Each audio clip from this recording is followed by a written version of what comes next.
Hello, everyone, and welcome to the Stern Spiel. It's a podcast where I, Veronica, talk to my dad, Charlie, about my life as a working actress on the road right now in a musical. And also we talk about kind of pop culture and like everything happening in the world through our lens and kind of our family dynamics. So let's get started. How are you doing today, Dad? I'm doing okay, Veronica. It's more than a podcast. It's bigger than a podcast. It's a conversation. It's a therapy session. It's a Okay. I don't know. I don't even know what. It's bigger. It's bigger? Yeah, Why it's do you bigger say that? because I look forward to it. Like it's an opportunity to talk. It's kind of an escape for me from everything else that I'm doing for half an hour to just chat with you about a few things, and so it's more than a podcast. I like the way your room looks. Thank you. We're Very staying in a organized. really nice hotel this week, which is funny because it's only funny if you like know this conversation that I had last week where I was complaining about hotels, but I have stated enough that I feel like I can say whether or not a hotel is nice or not. And there's just like very simple criteria for me. It's like, do the doors work? Are there not gaps in the doors? Like, can I see like through a huge gap in the door? Is there stains on the walls? Like, it's little things, you know, and this Oh, hotel sure, doesn't yeah. have that. And Right, it's right. pleasant, you know, and like the key card, if a hotel, like if the elevator has like the key card to press the button to get to a floor, like a safety thing, I'm like, that's a really good hotel. So that makes you feel safer. Yeah, it's just like little things. And Yeah. like we were in one hotel where that key card thing was there, but it didn't actually work. And I was like, this is a ratchet hotel. Right. So it's small things, and you know, one would say then stay in Airbnb, but you know, sometimes like it's not an option, and you just want to like have everything taken care of for you. So Right. whatever. Right. That's life on the road. I mean, there's trade-offs, right? You did the Airbnb or Sonder, as you've mentioned a couple of times, also very nice, but a little more expensive. And there's also Yeah. some things that you have to do to make that work, like go shopping for food, and which has its advantages, but it's a little bit more overhead on your part. Yeah. So what's going on today? What's happening today in your life? I know there's a little bit of what do you call it? Audition tape anxiety going on there. Yeah, I don't even know if it's audition tape anxiety, but basically I have the day off today, and on tour it's something called a golden day, because it's very rare that you actually have like a day off where you don't have to travel at all. It's just Okay. like truly a day where you don't have a show, you don't have to travel, you don't have any obligations, you just have a day. So we call it a golden day on tour, and today's a golden day. So in my head, I'm thinking, oh my gosh, like I'm going to have such an amazing day. I'm just going to be so relaxed. Like I'll do fun things. And then I'm like, oh, never mind. Like I have to film a self-tape. Now, last week I also had to film a self-tape, and I'm very grateful to have these opportunities. That's not the problem. It's just more so the build up to the self-tape, learning the material for the self-tape. Then, you know, it's like the setting it up, the taking it down, and then I have to edit it. So there's just like a lot of steps that go into self-taping that I don't love, which is why I prefer just like going in person. But obviously I can't do that right now. So I'm not going to complain, but it is something that is weighing on me today. Yeah. Let me Because ask it's you just about like a that. lot of work. But can I ask you a couple of specific questions about that audition process? Because it seems like, you know, I mean, I'm looking at it a little bit from a distance, but most of your auditions are self-tapes, Yeah, I would say like right? 90%. I mean, At least even when I'm when on the road. even when you're home, I find that you're working on self-tapes frequently. So it's my Yeah. anecdotal observation that most auditions are remote via self-tape. I mean, certainly the early ones, right? Yeah. I mean, in the And early process of it, like yeah, the first time, like, usually they're like, hey, just send in a self-tape. And they kind of like wean people out that way. But I don't agree though, because I feel like when I was home in that in-between time between the first tour and the next tour, I was going in person a lot. I didn't realize. So when you're actually in New York, I feel like they're like, okay, like let's just come in. Come in, yeah. Because And that's a nobody different, likes self-tapes. Nobody likes it. right. Well, it's because it's all inside your head. It's this virtual experience where sing this song, read these lines, record it. You don't know who's looking at it. You don't know whether they looked for 3 seconds or 3 minutes or 8 minutes. You don't know, or how many times it got looked at. Whereas if you walk into a studio, a stage, Yeah. they're sitting right there. If they don't like you, they're going to say, don't call us, we'll call you. Well, yeah, they don't exactly say that, but there is some more of that, like, immediate feedback that you can get where, like, you walk away from that audition, you're like, hey, you know what? I think I did a pretty good job. And even if I don't get a call back or something, like, I know the work that I did there. Whereas with a self-tape, you're kind of just more like, all right, I'm sending it into the void. And, like, your agent may say, like, great tape or whatever. And, like, that's all you can get, really. And obviously the feedback that you get is whether or not you get a call back. But so it's just like a lot of like you said, it's very inside your head. Yeah. And then I think the worst part of self-tapes, though, is the fact that you have to, like, set up, take down the lights, the camera, the editing afterwards, And I've gotten better at it as I've done it more, so that it doesn't take me so long. But yeah, I think a self-tape, like, last week, mine was pretty simple. I just had to film 2 songs and 2 sides. Or, no, 2 songs, 1 side. And it took me 2 hours. But hey, Veronica, did you know those 2 songs? No. So how'd you learn them? And end to end, this process must have taken you more than 2 hours. That's true. There's, like, a lot of practicing that goes into it. All right. Right, and your voice has got to be ready. You got to know the material and stuff. So yeah, I'm making it worse now. I'm sorry. No, it's fine. I'm just, like, getting stressed out because I'm like, oh God, I have to learn this song. But it's okay. But I know Veronica, I'll do it. It's a golden day.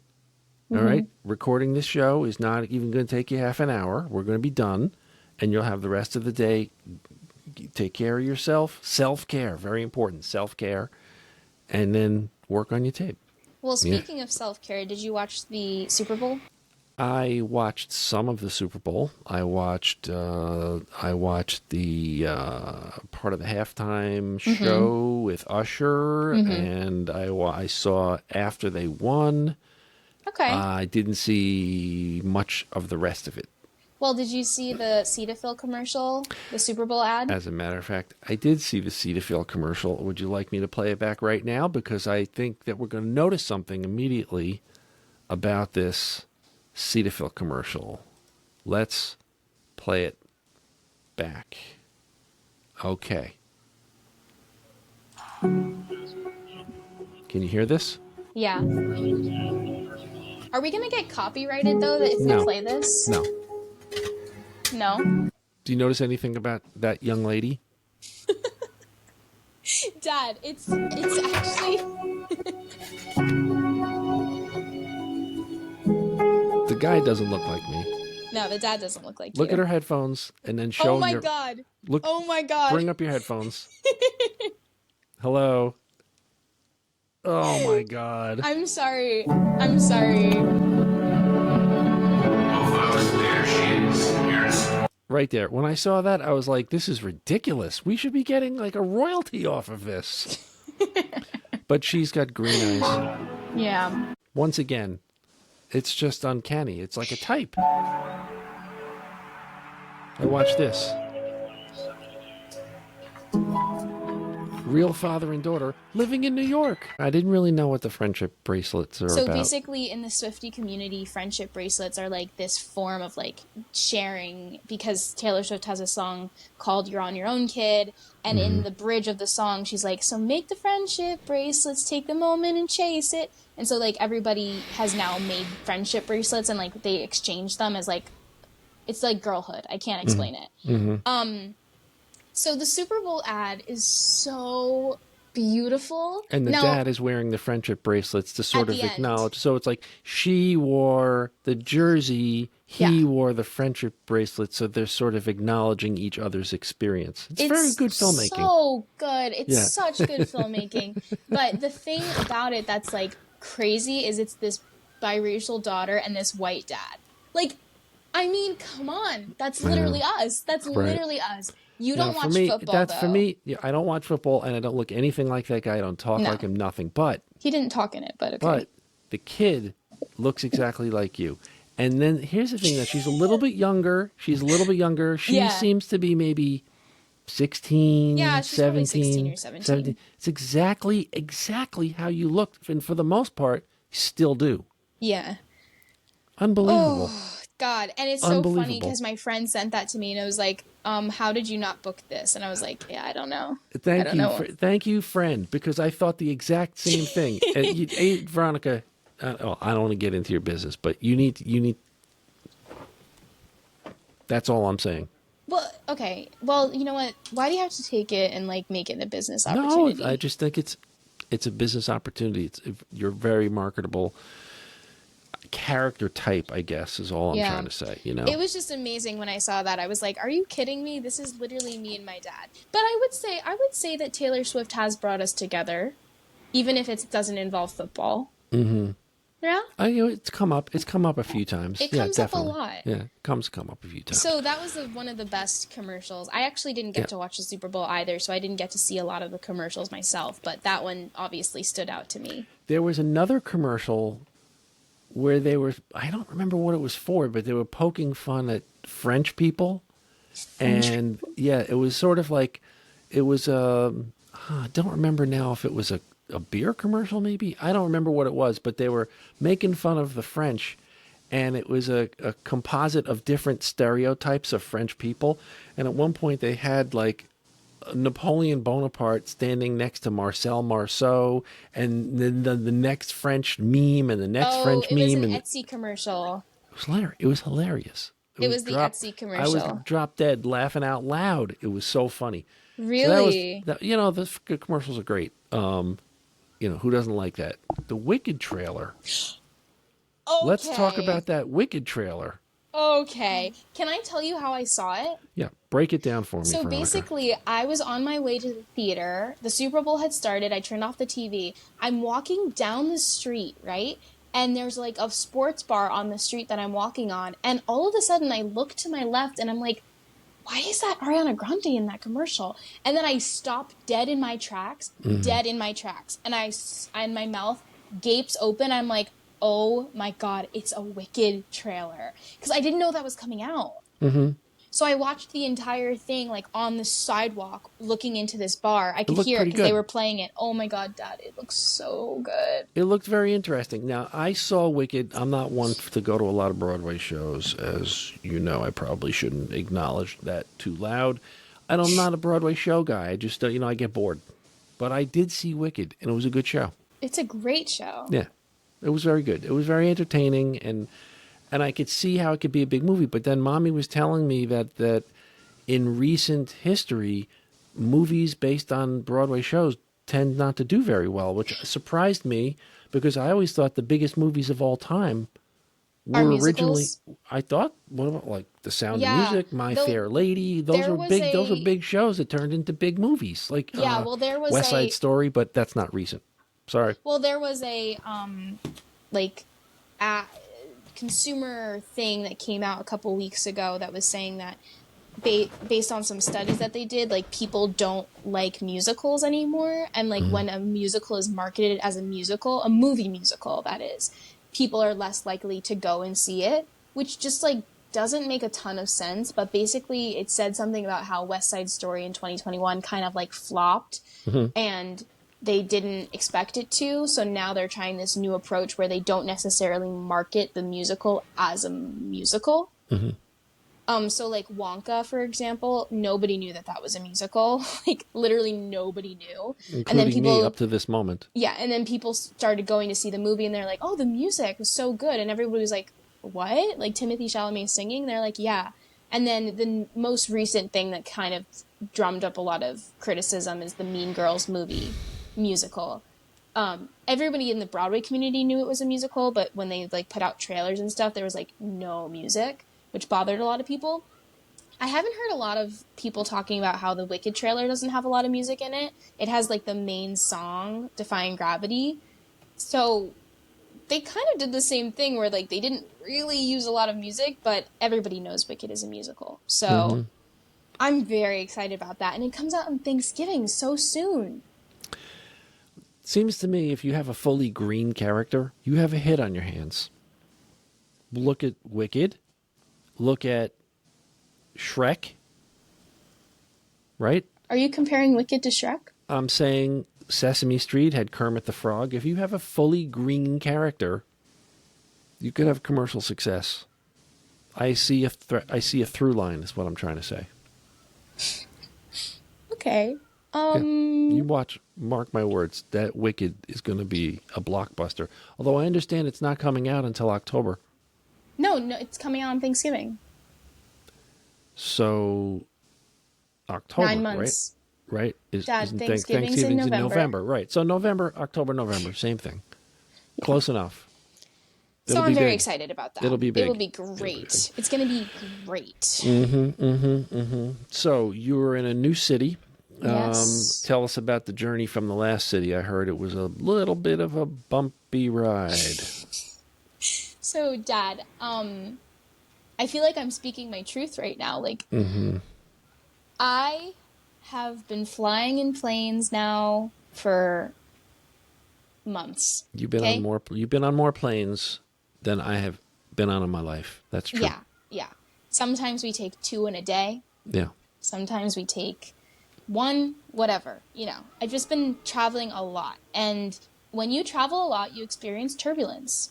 And I have never experienced anything horrible. I think the worst plane experience until yesterday that I ever had was when Mom and I were flying home from Michigan in 2017.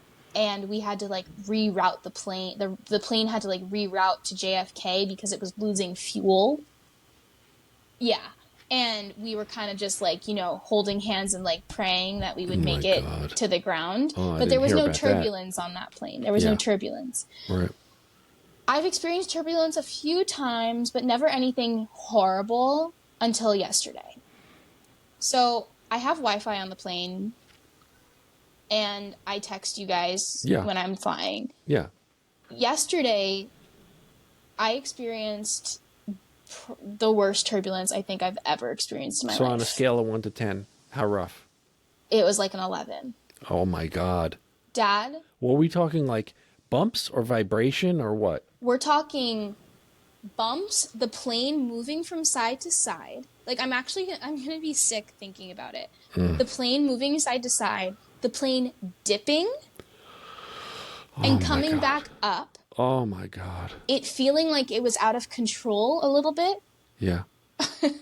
Yeah. I can't touch you with those stories. I don't have anything that compares. The only thing I can tell you is that, the text message comes in and the text message is oh, I can't believe there's so much turbulence on the plane. And you sort of say something. I try to be as comforting, as supportive as I possibly can. But then I realize after 2 or 3 of these messages, she's really scared. It is serious anxiety taking place on that airplane right now. And then you told me after you landed, you texted me and you said that people were screaming. Yeah. People were screaming on the plane. Terrifying. Because it was really, really bad. So I actually just looked back because I wanted to see how long into the flight the turbulence started. I texted you 11:30 and I was about to take off, talk to you later. And then literally 20 minutes into the flight, I said, the turbulence is really bad. So it was kind of when we were trying to get into the air, it just felt like we weren't going to make it up. Well, when you texted me... And I didn't want to scare you guys and be guys, I think the plane's going down. No, I wasn't scared. I wasn't scared by the catastrophic implications of it. I was scared by she's really scared. She's really feeling terrified right now. And when is this going to subside so that she can just have a little peace? That's what was going through my mind. I went to the National Weather Service and I looked at your source location and your destination. And I said, I understand why she's experiencing turbulence because you were flying through a flight path that was entirely rain and clouds and so, I realized, once you get, it was Memphis to North Carolina. And then I realized, once you make the second leg and you get north, a couple 100 miles north of where you were, I knew it would calm down because there was no weather system. That was seriously the worst thing I've ever experienced on a plane. And it was almost so bad that I was I don't know how I'm supposed to get on another flight after this. Yep. I was just getting nauseous. It was just, oof. And then I think the worst part about it is the screaming because it was just people holding on for dear life being oh my God, oh my God, oh my God. And Oh, so bad. So bad. So that's what happened to me yesterday on the way to my next destination. All right. But I I'm changing. survived. I'm changing topics because it's too miserable. Okay. But I do have another airplane question for you. When What? you spend time on these planes, what do you do? Do you listen to podcasts? So, do I listen to Yeah, podcasts? that's the question. Yeah, it depends. I kind of, it depends. They're really short flights usually, and I usually have Wi-Fi, and the Wi-Fi is pretty good. So I will, have a few things downloaded. I read a book one time. I bring my crossword puzzle thing. But for the most part, like I've been falling asleep because they're so early in the morning. So that's kind of what I do on the plane. It's not anything exciting or interesting. I mean, if you have a self-tape coming up, you could start to learn the music. Well, I did start doing that on the plane on this flight, and then I had to like pray for my life to continue on. So I Anything to stopped. take your mind off of that. So let me ask you this question. So when you're listening, if you listen to podcasts, do you stream them or do you download them to your phone and then play them No, back? like I said, I have Wi-Fi. I feel like So you stream. we're really in an age where like Wi-Fi on the plane is pretty common, and it's really good Wi-Fi. So Right. I literally was watching The Toast yesterday. Right. So podcasts, were you watching the video podcast or Yeah, I was watching a video. and that was coming through the Wi-Fi on the plane? Then that's pretty good. That's pretty Yep. good because that's actually, that uses more bandwidth. All righty. Well, okay. You going to find a gym in this new city? I already did hotel gym. Okay, perfect. Yeah, it's a nice look. I can tell from the furniture that the place has been updated recently. Yeah. My experience with the traveling and I haven't spent as nearly as much time in hotels as you. When they're recently renovated, they're nice. It doesn't have to be a high-end place, but if it's up to date, it makes a big difference. And that's what you were talking about earlier. The gaps in the doors and the elevator and the accoutrements in the lobby and, do they have this and does Wi-Fi work and all that stuff. It's not whether it's a $100 a night place or a $300 a night place. It's how long ago was this place constructed? Right. That's my 2 cents on that subject. So it looks like Yeah. you got a good place. Yeah, it's nice. Cool. So I listen, mean, that feels like a good episode to me this week. yeah, and now that this episode is over, I gotta do what I've been dreading all winter. I gotta shovel the snow. Yeah, Because how bad is it today? Yeah, it snowed. I would say there's about 3 inches of snow outside. Okay, that's which not that is bad. not that bad. And so I don't know how to summarize this, but like 3 inches is a crippling amount of snow these days. It didn't used to be, but now it is. And it hasn't snowed in New York in 2 years. It snowed. It's 3 inches. Half of it is melted because the temperature went up quite a bit. Mm-hmm. But I'm going to go out there and I'm going to shovel the driveway and the walk and, the usual thing. Kind of recover. But there's something about the experience of it. It's psychologically debilitating. Like, oh, it's going to snow tomorrow, and the schools are going to be closed, and the roads are going to be blah, blah, blah, blah.